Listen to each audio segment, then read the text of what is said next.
और ये लोग हमें क्या बताते हैं कि अगर खिलजी नहीं आते, अब्दाली नहीं आते, शेरशाह सूरी नहीं आते, अकबर नहीं आते, तो हम कबीलों में रह रहे होते, हम पत्ते लपेट के आग जला के नाच रहे होते। इन मूर्खों को कौन बताए कि इनकी पैदाइश के हजारों वर्ष पहले मोहनजोदाड़ो हमारे यहां था,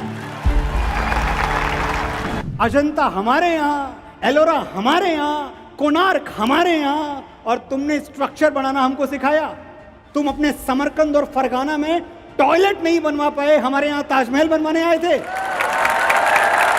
और ताजमहल बनवा दिया। चलो ठीक है भाई, बनवा दिया। अब हमें जबरदस्ती वो बाएं हाथ से लिखे हुए इतिहास हमें ये बताने की कोशिश कर रहे हैं कि भाई ये तो मोहब्बत की निशानी है। अच्छा, ये मोहब्बत की निशानी है? ये समंदर, ये जमुना का किनारा, ये महल, ये मुनक्कश दरो दीवार, ये मेहराब, ये ताक, एक शहंशाह ने दौलत का सहारा लेकर हम गरीबों की मोहब्बत का उड़ाया है मजाक, ये मोहब्बत की निशानी है। और अगर ये मोहब्बत की निशानी है तो चित्तौड़ क्या है, जहां हमारी मां रानी पद्मिनी अपने पति राजा रतन सिंह के वियोग में जलती हुई चिता में कूद गई, लेकिन अलाउद्दीन खिलजी को अपने आंचल का एक तार नहीं छूने दिया।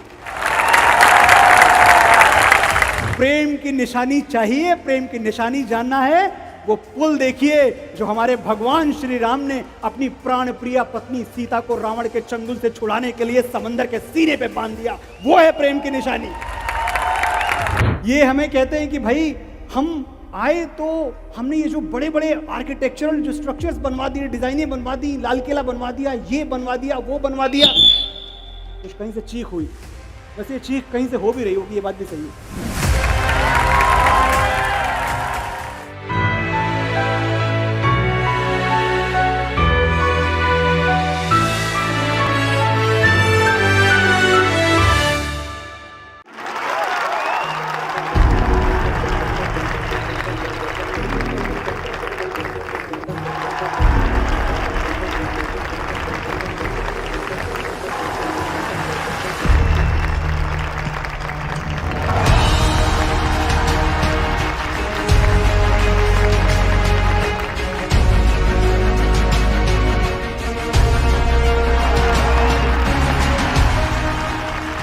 आप सबको मेरा प्रणाम, मेरा अभिवादन।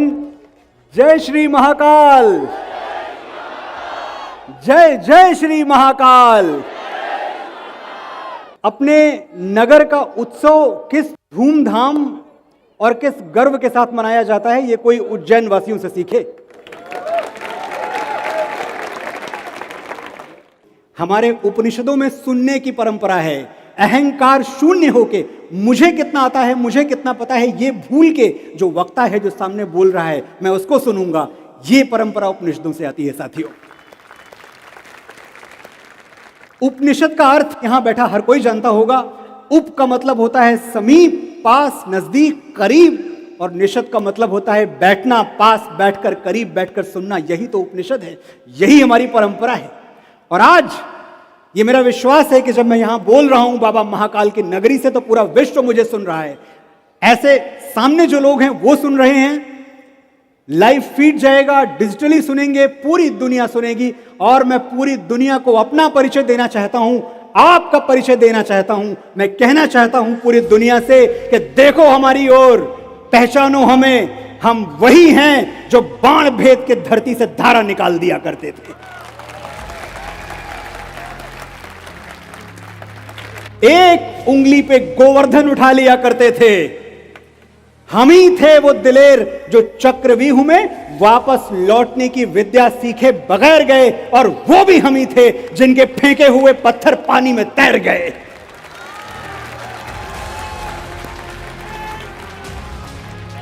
हम मारना भी जानते हैं और बचाना भी।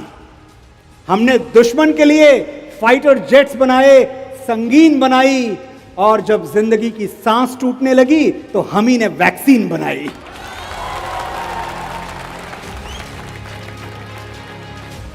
और लिख दिया उस वैक्सीन पर, सर्वे संतु निरामया, यानी ईश्वर बाबा महाकाल सिर्फ हम पर ही नहीं, हर किसी पर, सब पर करें दया। हम जाबाज हैं, जियाले हैं, आंधियों से खेले हैं, बिजलियों के पाले हैं। हम शांति का सवेरा हैं, मानवता के उजाले हैं। पहचानो हमें, हम भारत वाले हैं। कौन है हम? ये हुई ना आवाज, आपका ये आहंग, ये नाद, ये गूंज 7 समंदर पार भी पहुंच रही होगी। जहां कुछ दिनों पहले किसी ने एक कविता पढ़ दी थी। यहां मैं लेखकों की, प्रबुद्ध लोगों की नगरी में बैठा हूं। किसी ने एक कविता पढ़ दी अमेरिका जाके, आई कम फ्रॉम एन इंडिया। बड़ी शर्मनाक कविता, बड़ी शर्मनाक और झूठी तस्वीर खींच दी भारतवर्ष की दुनिया के सामने। आज फिर मेरे पास मौका है, मेरे भाई बहन, मेरे साथी, मेरे बुजुर्ग यहां मौजूद हैं। मैं बताना चाहता हूं कि हम किस भारत से आते हैं। मैं, और जितनी बार मैं कहूंगा मेरा मतलब है मैं और आप, मैं उस भारत से आता हूं जिसके होठों पे गंगा और हाथों में तिरंगा है। मैं उस भारत से आता हूं जिसके होठों पे गंगा और हाथों में तिरंगा है। मैं उस भारत से आता हूं जो कभी सत्यम शिवम सुंदरम, कभी वंदे मातरम और कभी पंजाब सिंध गुजरात मराठा द्राविड़ उत्कल बंगा है। मैं उस भारत से आता हूं जो ठुकराए हुए लोगों की शरणस्थली बन जाता है और 7 समंदर पार परदेशियों को भी सिस्टर्स एंड ब्रदर्स कह के बुलाता है। मैं उस भारत से आता हूं जिसने दुनिया को हितोपदेश दिया, कर्म योग सिखाया, लेकिन खुद कभी अपना पराया नहीं सीख पाया। मेरा भारत वसुधैव कुटुंबकम के सिद्धांत पे जिया। मेरा भारत वो नीलकंठ है जिसने खुद विष पी के दुनिया को अमृत दान किया। मेरा भारत कर्मण्येवाधिकारस्ते गाता है, तीनों लोगों का स्वामी होके माखन चुराता है और महाअवतार होके मां के हाथों मार खाता है। मैं गौतम के भारत से आता हूं जहां जनहित के लिए एक राजपुत्र सन्यासी हो जाता है। मैं राम के भारत से आता हूं जहां पिता की एक बात पर बेटा सिंहासन त्याग कर वनवासी हो जाता है। मैं उस भारत से आता हूं जो स्त्री को उसके स्वाभिमान से पहचानता है, एक कुंवारी मां को महासती कुंती के नाम से जानता है और 5 पतियों वाली द्रौपदी को देवी मानता है। मेरा भारत आकाश सा बलवान है, फिर भी धरती सा धैर्यवान है। मेरा भारत प्रेम का पुण्य लोक, अहिंसा का जन्म स्थान है, लेकिन स्त्री का अनादर हो जाए तो हमारा बच्चा बच्चा हनुमान है। पढ़ो हमारा इतिहास जो हमारे मस्तक पर लिखा है। एक दुशासन ने हमारी बेटी का आंचल खींच लिया, हमने 100 भाइयों की चिता जला दी। एक रावण ने हमारी मां का हरण कर लिया, हमने पूरे राक्षस कुल की लंका लगा दी। मैं उस भारत से आता हूं न कभी रुका, न झुका, न डरा है। मेरा भारत वीरता की वसुंधरा है। आज अपना परिचय इसलिए दिया क्योंकि प्रणाम करके परिचय देना हम भारतवासियों की परंपरा है। साथियों, हमारे यशस्वी पूर्व प्रधानमंत्री, भारत रत्न, कवि कुल के शिरोमणि श्री अटल बिहारी वाजपेयी, मुझे एक किस्सा याद आता है। हम बात झुकने की कर रहे हैं। इमरजेंसी के दौरान अटल जी को और आडवाणी जी को बेंगलुरु की एक जेल में बंद कर दिया गया था। वहां कुछ दिनों बाद अटल जी की तबीयत थोड़ी खराब हुई तो उनको एम्स दिल्ली भेज दिया गया स्वास्थ्य लाभ के लिए। एक दिन अटल जी की कमर में बहुत भीषण दर्द उठना शुरू हुआ। डॉक्टर बुलाए गए, डॉक्टर आए, उन्होंने देखा, बोला अटल जी कोई खास बात नहीं है, मोच आ गई है, लगता है आप झुक गए होंगे। अटल जी भीषण दर्द से करा रहे थे, पर कराते हुए बोले, डॉक्टर साहब ये कहिए मुड़ गए होंगे, झुकना तो हमको आता ही नहीं है।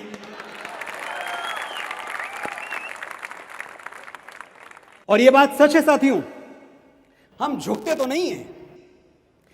हमें कोई बड़ा मिल जाए, कोई बुजुर्ग मिल जाए, कोई सीनियर मिल जाए, अध्यापक मिल जाए, गुरु मिल जाए, हम साष्टांग की मुद्रा में लेट जाते हैं। लेकिन अगर कोई आतताई, कोई अत्याचारी अपनी तलवारों के जोर पे हमें झुकाना चाहे तो उसकी आंखों में आंखें डाल के कह देते हैं कि तेरी हैवानियत की है तो बस औकात इतनी है, बहाकर बेगुनाहों का लहू इतराना आता है। गुरूरे बेखबर ये बात तुझको कौन समझाए, वो सर झुक ही नहीं सकता जिसे कट जाना आता है।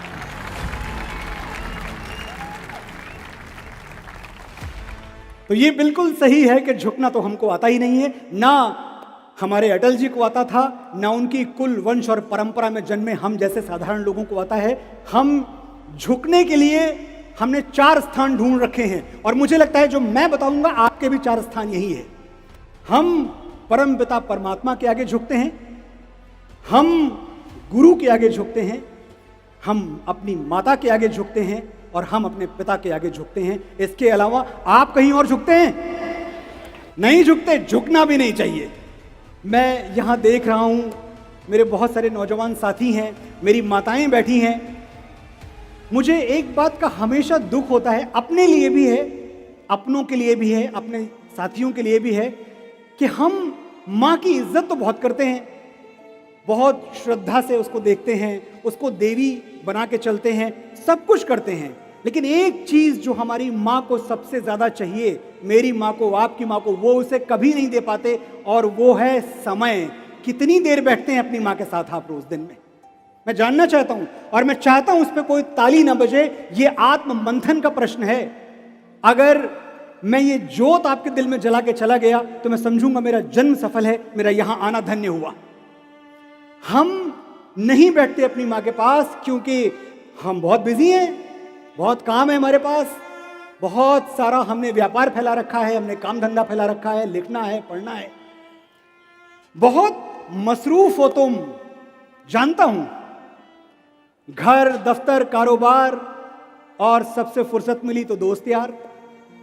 जिंदगी पहियों पर भागती है, ठहर के ये सोचने का वक्त कहां है कि मां आज भी तुम्हारे इंतजार में जागती है। सुनो, आज 2 घड़ी बैठो उसके साथ, छेड़ो कोई पुराना किस्सा, पूछो कैसे हुई थी बाबूजी से पहली मुलाकात, दोहराओ उसके गुजरे जमाने, बजाओ मोहम्मद रफी के गाने। जो करना है आज करो, कल सूरज सर पे पिघलेगा तो याद करोगे कि मां से घना कोई दरख्त नहीं था। इस पछतावे के साथ कैसे जियोगे कि वो तुमसे बात करना चाहती थी और तुम्हारे पास वक्त नहीं था।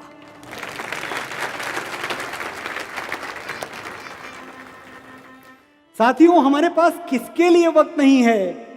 उसके लिए जिसने अपनी जवानी गला दी हमें बड़ा करने में, हमारे पास उसके लिए वक्त नहीं है। हम बुरे लोग नहीं हैं, हम भटके हुए लोग नहीं हैं, बस चाहिए कि हमें कोई ये बात याद दिलाए कि माँ की अहमियत क्या है घर में।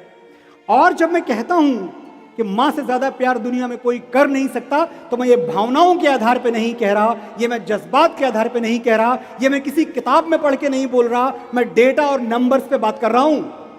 हिसाब लगा के देख लो, नंबर्स की बात करते हैं, हिसाब लगा के देख लो, दुनिया के हर रिश्ते में कुछ अधूरा आधा निकलेगा। एक मां का प्यार है जो दूसरों से 9 महीने ज्यादा निकलेगा।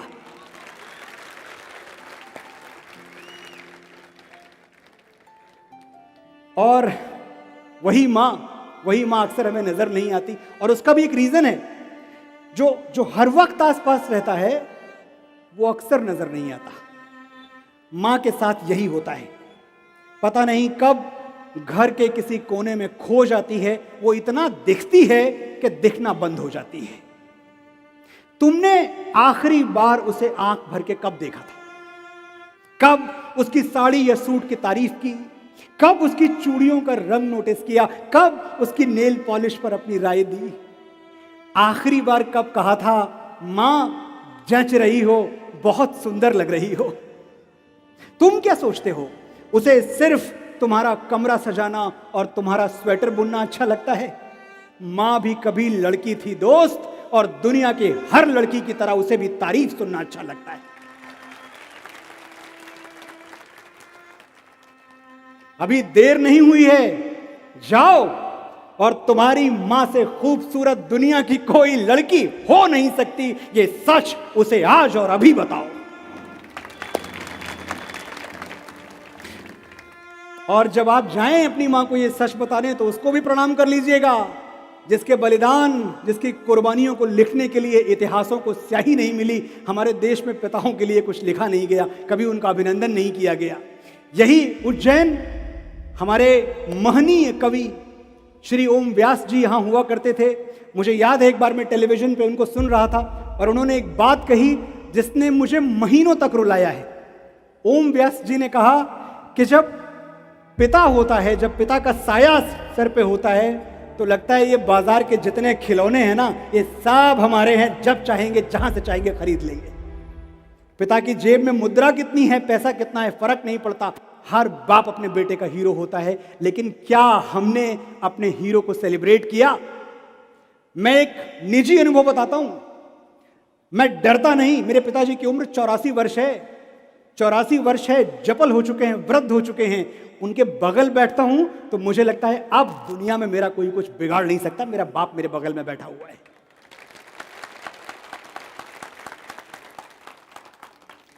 मैं डरता नहीं, किसी मुश्किल, किसी आफत, किसी परेशानी से नहीं डरता। मैं जानता हूं अगर मेरा वक्त बिगड़ जाएगा, अगर मेरे पैरों में दुख का कांटा गड़ जाएगा, तो कोई है जो मेरे लिए भगवान से भी लड़ जाएगा।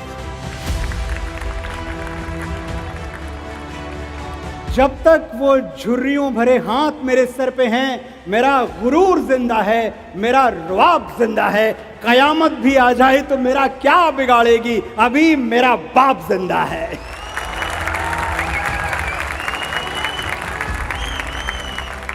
ये पहला स्टेट है जिसने महाराज विक्रमादित्य की कथाओं को टेक्स्ट बुक में पढ़ाना आरंभ किया।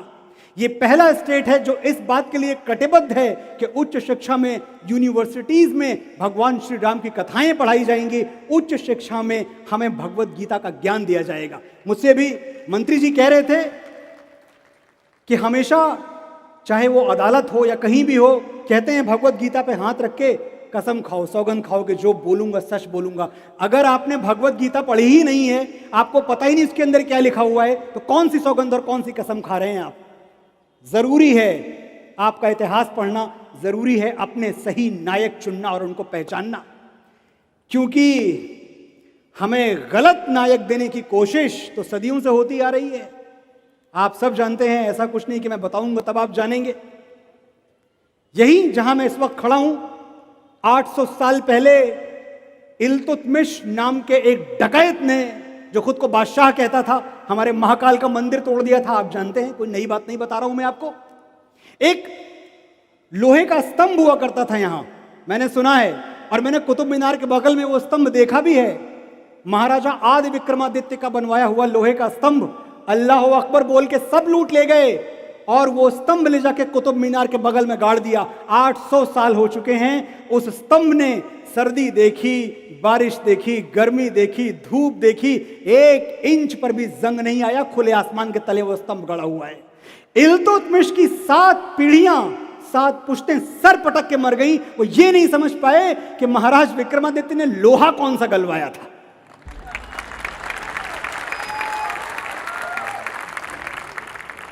और ये लोग हमें क्या बताते हैं कि अगर खिलजी नहीं आते, अब्दाली नहीं आते, शेरशाह सूरी नहीं आते, अकबर नहीं आते, तो हम कबीलों में रह रहे होते, हम पत्ते लपेट के आग जला के नाच रहे होते। इन मूर्खों को कौन बताए कि इनकी पैदाइश के हजारों वर्ष पहले मोहनजोदाड़ो हमारे यहां था।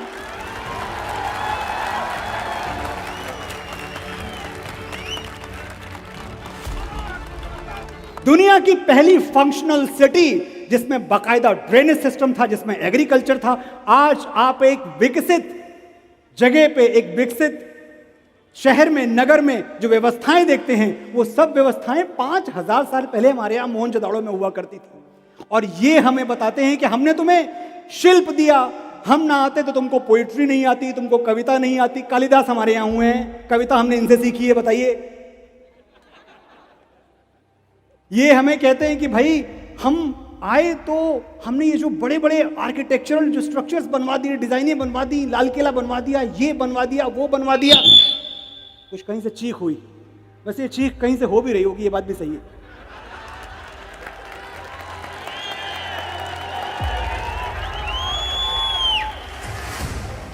आपकी तालियां बता रही है कि भाई चुप बैठो, ये जो तुम बड़ी बड़ी बातें कर रहे हो, मुगलों अब्दालियों, हजारों वर्ष पहले तुम्हारी पैदाइश के हमारे यहां महाकाल का भव्य मंदिर बन चुका था। बना था या नहीं? चंदेल राजाओं के बनाए हुए भव्य मंदिर, जब शायद मुगलों ने 2 ईंट जोड़नी नहीं सीखी थी, तब हमारे यहां चंदेल राजाओं के बनाए हुए भव्य मंदिर थे।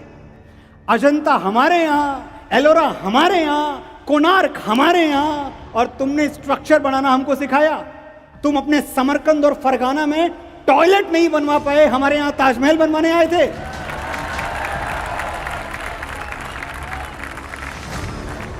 और ये बात सच कह रहा हूं मैं, प्रैक्टिकली रिसर्च के आधार पर बता रहा हूं। जब हमारे यहां इतने भव्य आकृतियां, इतने भव्य मंदिर बने हुए थे, ये बाहर खुले में शौच करते थे। समरकंद और फरगाना की कहानी है ये। और बात निकली है, निकल पड़ी है तो बात दूर तक जाएगी। ताजमहल की बात निकल पड़ी है। 17वीं शताब्दी में जब शाहजहां ताजमहल बनवा रहे थे, पता नहीं आप में से कितनों को पता है या नहीं पता है, ये वो पीरियड था, ये वो दौर था जब इसी हमारे आपके भारत देश में 35 लाख लोग भूखमरी का शिकार होकर दम तोड़ चुके थे, भूख से मर चुके थे। ऐसे आलम में एक राजा, एक बादशाह क्या करता है, उस जमाने के 9 करोड़ रुपए एक मकबरे पे खर्च कर देता है, जिससे पूरे देश की गरीबी मिट सकती थी। एक तरफ हमने महाराज विक्रमादित्य को देखा और एक तरफ इन लुटेरों को, इन डकैतों को देखा। यह भी हमारी बदकिस्मती।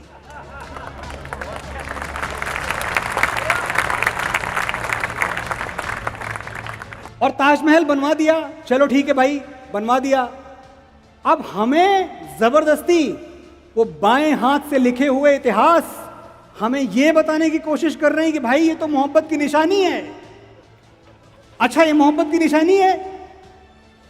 ये समंदर, ये जमुना का किनारा, ये महल, ये मुनक्कश दरो दीवार, ये मेहराब, ये ताक, एक शहंशाह ने दौलत का सहारा लेकर हम गरीबों की मोहब्बत का उड़ाया है मजाक, ये मोहब्बत की निशानी है। और अगर ये मोहब्बत की निशानी है तो चित्तौड़ क्या है, जहां हमारी मां रानी पद्मिनी अपने पति राजा रतन सिंह के वियोग में जलती हुई चिता में कूद गई, लेकिन अलाउद्दीन खिलजी को अपने आंचल का एक तार नहीं छूने दिया।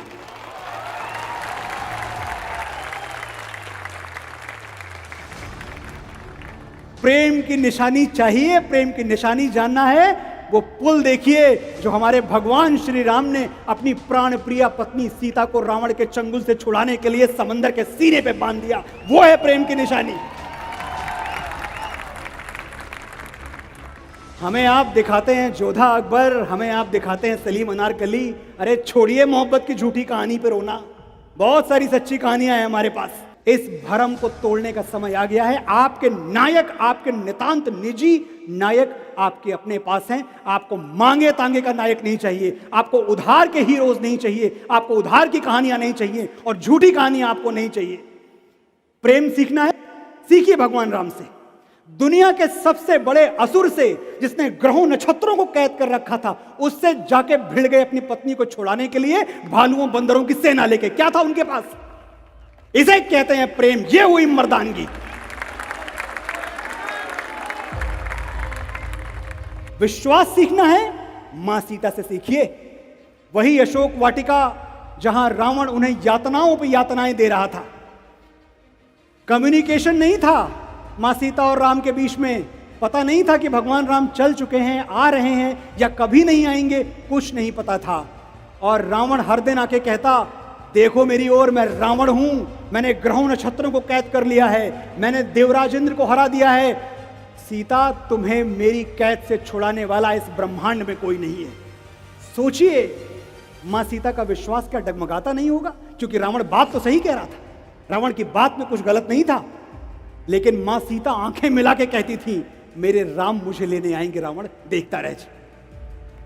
यह था एक सुहागन का विश्वास। इस विश्वास की पराकाष्ठा देखिए, जब महाबली हनुमान अंगूठी लेके आते हैं और बताते हैं मां सीता को अशोक वाटिका में कि मैं दूत हूं राम का, तो एक बात और कहते हैं, सोचिएगा। वो कहते हैं मां मेरे कंधे पे बैठो, मैं आपको उड़ा के ले जाऊंगा भगवान राम के पास, मुझे कौन रोक सकता है। और बात सही भी थी। आपने कभी सोचा है कि उस दिन मां सीता हनुमान के साथ जा सकती थी, क्यों नहीं गई? क्योंकि मां सीता ने हनुमान से एक बात कही थी, हनुमान मेरे पति की चौखट से उठा के ले गया था मुझे रावण, मैं उस चौखट पे वापस तभी जाऊंगी जब मेरे पति मुझे लेने आएंगे। ये था एक सुहागन का विश्वास अपने सुहाग पर। वो यातनाएं सहती रहीं और मन ही मन राम से कहती रहीं कि राम पिया तुम्हें सिया बुलाए। प्रेम सीखिए। मैं आपसे ये बातें इसलिए कर रहा हूं कि आपको प्रेम सीखना है श्री राम से और मां सीता से। उलाहना देखिए, मेरे आपके लिए भगवान राम हैं मोहन जी, लेकिन मां सीता के लिए पति थे और पति से लड़ाई की जाती है, पति से झगड़ा किया जाता है, पति से शिकायत की जाती है। वो शिकायत करती रही कि राम पिया तुम्हें सिया बुलाए, बिरहा का दुख सहा न जाए। जिन रातों में चांद निहारा उन रातों की तुम्हें कसम है, और न बहने दो ये नैना बरसातों की तुम्हें कसम है। पूछ रही हैं बिरहन आंखें कब तोड़ोगे मेरी सलाखें, जिनसे धनुष तोड़ा था तुमने उन हाथों की तुम्हें कसम है।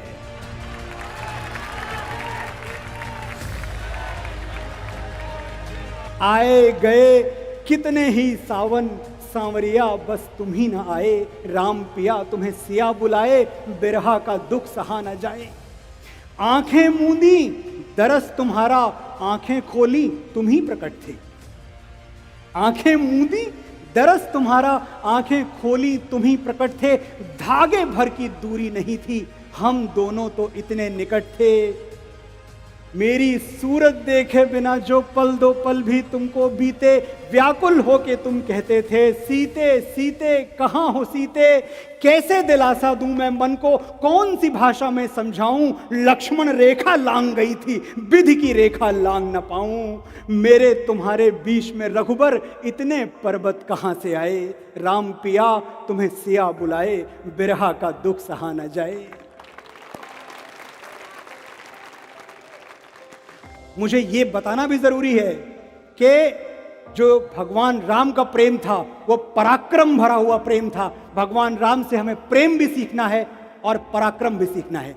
एक बात बताएं, दूर तक बैठे हुए अपने भाइयों बहनों से पूछ रहा हूं मैं, जी कुछ कह रहे हैं? बड़ी फरमाइश, ये बात तो खत्म कर दूं मैं यार। अब देखिए कहीं और चले गए ये लोग। बताएं, अब ये हमारे नौजवान साथी हैं, ये कह रहे हैं कुछ हमारी बात भी करो भाई। ये मुझे वापस ले जाना चाहते हैं उस जमाने में जब मेरा पहला हार्ट ब्रेक हुआ था।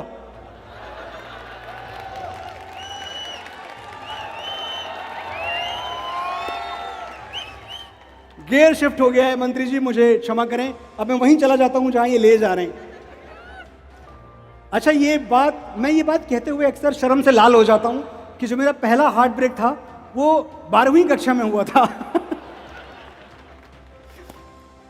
वो जमाना किसका था पता है आपको? चिट्ठियों का जमाना था। लेटर्स लिखे जाते थे, खत। और खत कैसे लिखे जाते थे? कई मेरे नौजवान साथी हैं जिनको पता नहीं होगा, लेकिन मेरे जमाने के लोग भी यहाँ हैं जिनको पता है कि हर फैसला होता नहीं सिक्का उछाल के। ये दिल का मामला है जरा देखभाल के। मोबाइलों के दौर के आशिक को क्या पता रखते थे कैसे खत पे कलेजा निकाल के।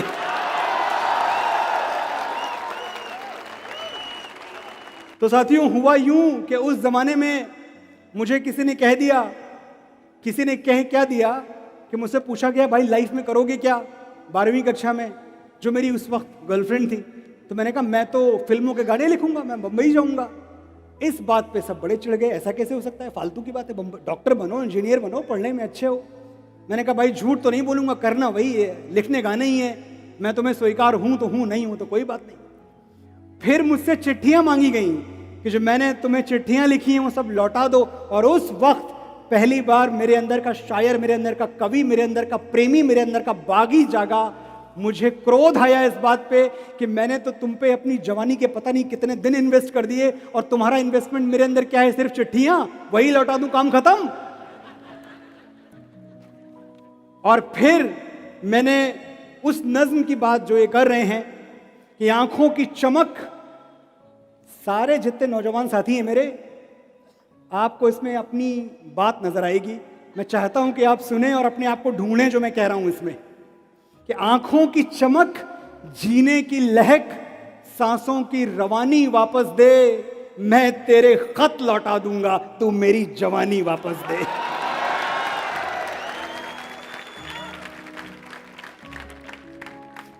वो दिन भी कैसे दिन थे जब पलकों पे ख्वाब पिघलते थे, जब शाम ढले सूरज डूबे दिल के अंगारे जलते थे। वो धूप छांव सब खाक हुई, यादों के चेहरे पीले हैं, कल ख्वाबों की फसलें थी जहां, अब रेत के बंजर टीले हैं। आंखों के दरिया सूख गए, ला इनका पानी वापस दे, मैं तेरे खत लौटा दूंगा, तू मेरी जवानी वापस दे।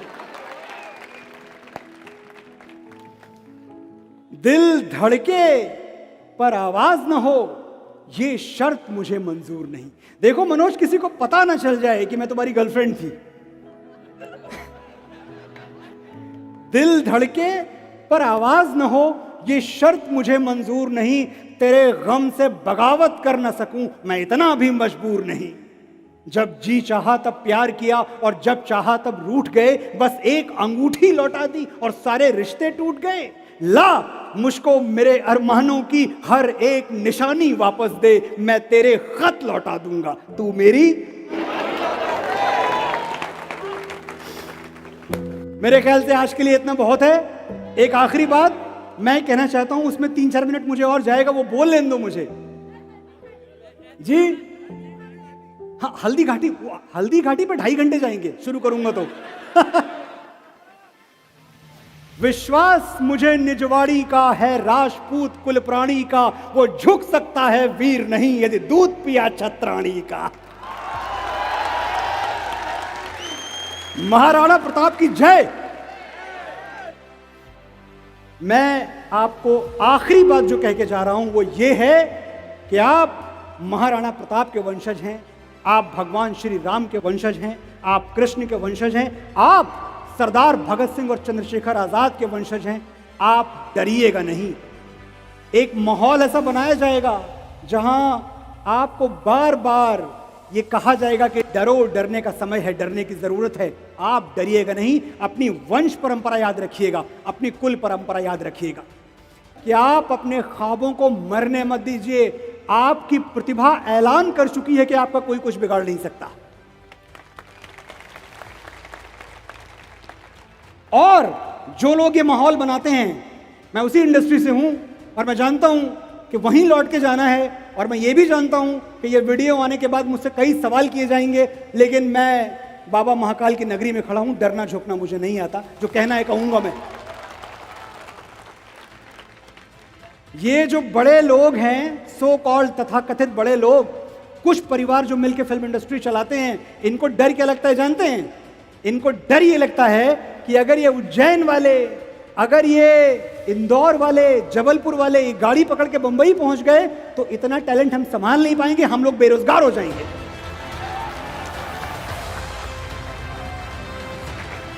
आपकी तरफ से आज मैं एक ऐलान नेपोटिज्म के तमाम आकाओं को सुनाना चाहता हूं कि सुनो, बड़ के शहर और बड़ के नाम वालों, अपने बड़प्पन का झुंझुना कहीं और जाके बजाओ, हमारे तेवर से टकरा गया तो टूट जाएगा।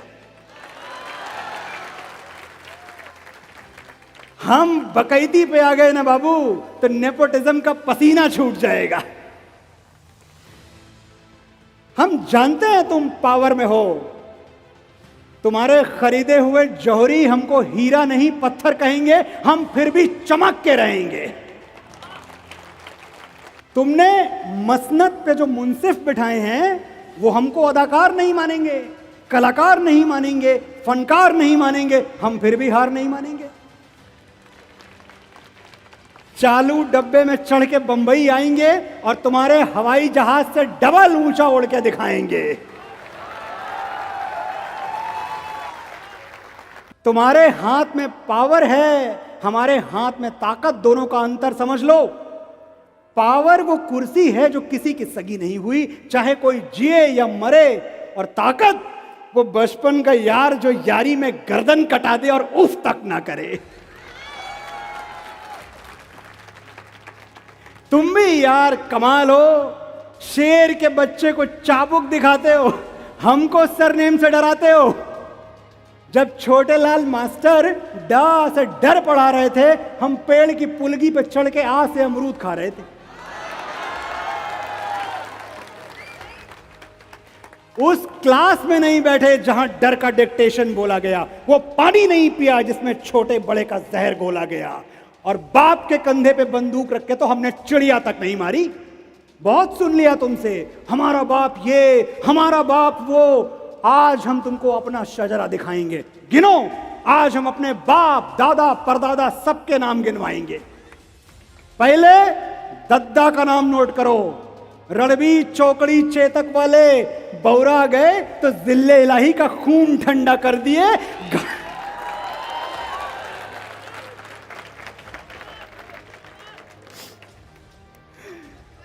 आ रहा हूं, पहले दद्दा का नाम नोट करो।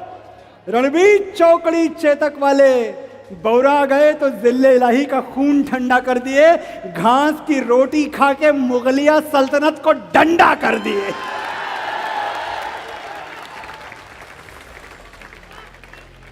भैया हमारे बड़के 14 साल जंगल जंगल जोगी की सवारी फिरती रही और सिंहासन पे उनकी खड़ाऊ राज करती रही। एक कक्कू भी थे हमारे, फूटी आंख से करतब दिखा दिए थे, शब्द भेदी मार के गौरी को गुल्लैया बना दिए थे। और बाबा हमारे बड़के, एक पगलेट राजा ने चुटिया खोल दी तो वैसा भड़के के गेम ऑफ थ्रोन्स खेल दिए, पूरा का पूरा मगध अकेले ठेल दिए। 4 काफी हैं कि और गिनवाएं? नोट करते करते नेपोटिज्म की स्याही खत्म हो जाएगी, हमारे बाप दादा की मचाई हुई तबाही खत्म नहीं होगी।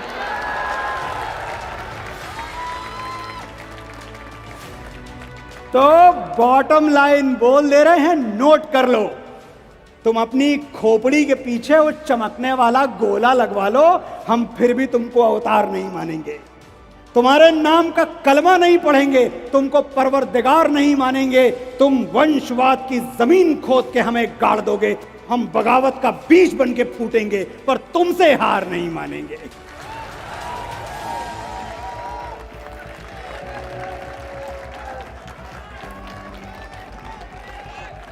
मेरा गला चला गया साथियों, बस आज के लिए।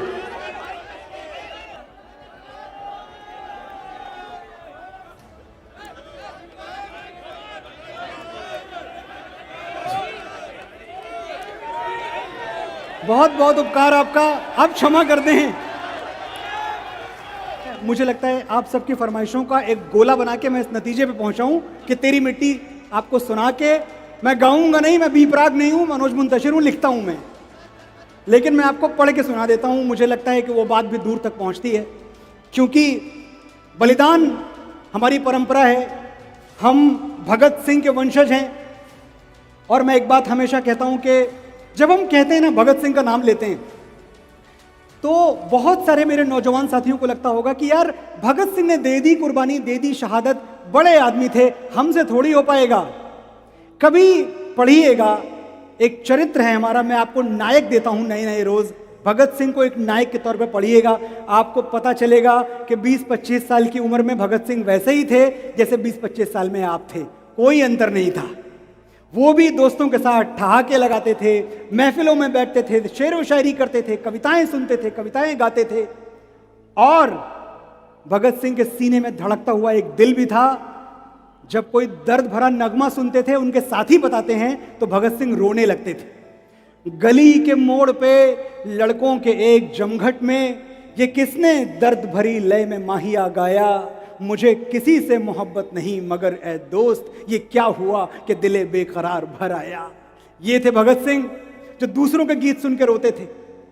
मैं भगत सिंह पे क्यों आया हूं? क्योंकि मुझे तेरी मिट्टी तक पहुंचना है। भगत सिंह जब 16-17 साल के हुए तो उनकी माता पिता दोनों उनके ऊपर दबाव डालने लगे कि भगत शादी कर लो। भगत ने अपनी मां से कहा, मां अगर मैं गुलाम भारत में शादी करूंगा तो मेरी दुल्हन सिर्फ मौत होगी, किसी और से मैं शादी नहीं कर सकता।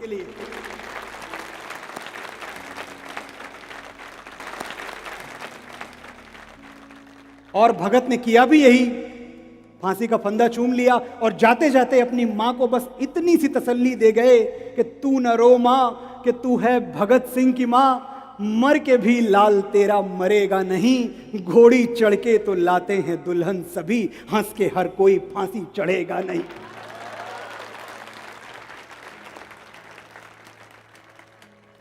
ये जो बलिदानों की परंपरा है हमारे यहाँ, जो हमारे सिपाही हैं, हमारे जो सोल्जर्स हैं, हमारे जो फौजी हैं, जिनके मन में बस एक बात चलती रहती है कि ओ देश मेरे तेरी शान पे सदके कोई धन है क्या तेरी धूल से बढ़ के। ओ देश मेरे तेरी शान पे सदके कोई धन है क्या तेरी धूल से बढ़ के, तेरी धूप से रोशन तेरी हवा पे जिंदा, तू बाग है मेरा मैं तेरा परिंदा।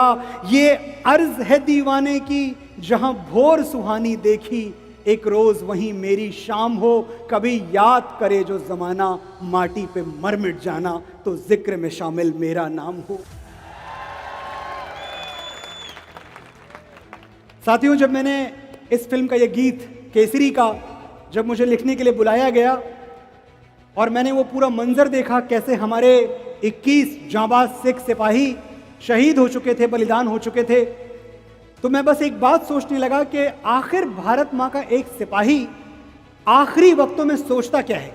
आखिर के जो 10 मिनट हैं जब प्राण शरीर का साथ छोड़ रहे हैं, तो क्या सोचता है वो? क्या उसको इस बात पर पछतावा होता है कि मैंने फौज की नौकरी क्यों कर ली? बिल्कुल नहीं।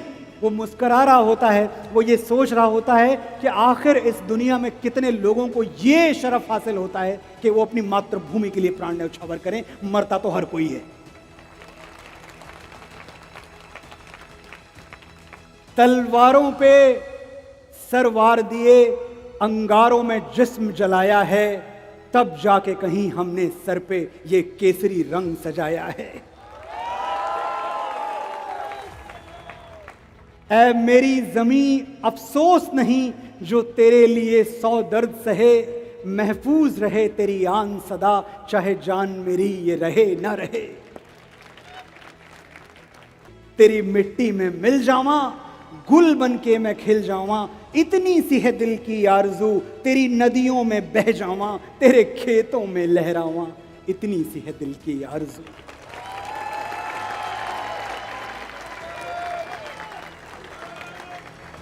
प्रणाम।